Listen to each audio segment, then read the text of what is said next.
Hi guys, so next in the line of industries suffering post-Brexit is steel.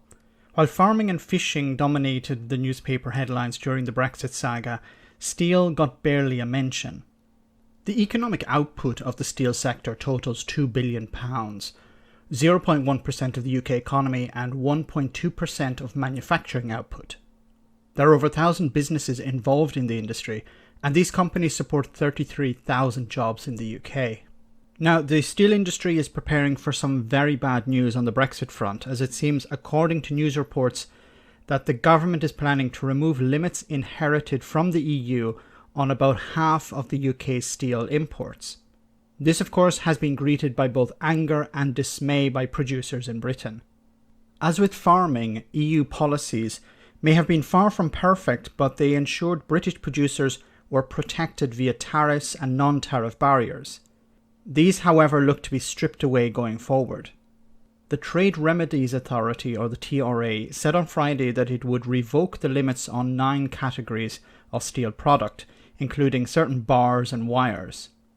What this means is that foreign imports will no longer face high levels of tariffs after quotas are filled. It extends limits for 3 years on another 10 products, including some steel for railways, gas pipes, and large sheets. Back in 2019, the EU brought in these limits with the goal of protecting the steel industry in Europe.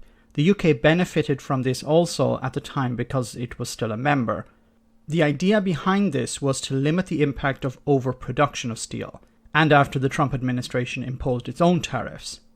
Liz Truss, who is ultimately responsible for the Trade Remedies Authority because it receives funding from the Department for International Trade, has yet to sign off on these changes, but many in the industry expect her to do so. The General Director of UK Steel, which is a lobby group, said the removal of these protections would expose UK producers to import surges. He also described it as utter madness.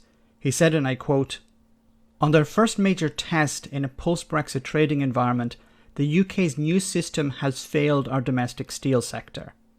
The government believes that the removal of these limits or protections will have little impact on the UK steel industry, as Britain imports very little of these specific products. They also believe that increased imports from abroad will not cause significant damage to the industry as a whole. As always with Boris Johnson, it seems, however, that the government may have already done a U-turn on certain limits. Large welded steel tubes, which are generally used for offshore wind turbines, have had their protections kept in place, it seems. These are produced by the ill-fated Liberty Steel, which has been facing serious financial issues since March this year following the collapse of Greensill Capital. The industry also argued that the government failed to take into account the effect this change would have on small-scale producers, and that the removal of protections on certain products would undermine the industry as a whole by reducing overall production volumes. Brexiteers both inside and outside the government have been pushing the idea of removing protections as they see it as making the UK more nimble, one of the so-called benefits of leaving the European Union. However, if the UK were to compete with the rest of the world on steel, it would require massive changes to take place. Lost decades of investment in the industry would have to be reversed, and frankly, an industry where China leads with 53% of all production and the UK stands at 23rd after many EU countries means that there's a mountain to climb.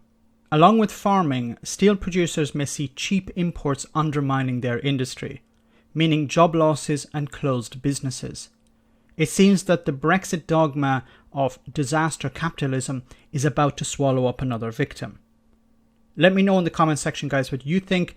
As always, your comments are greatly appreciated. Thanks a lot.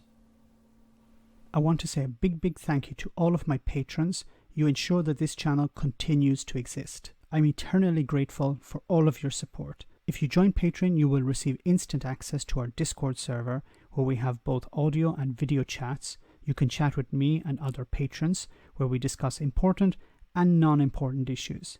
Becoming a patron per month costs about the same as a large coffee, so why not check it out?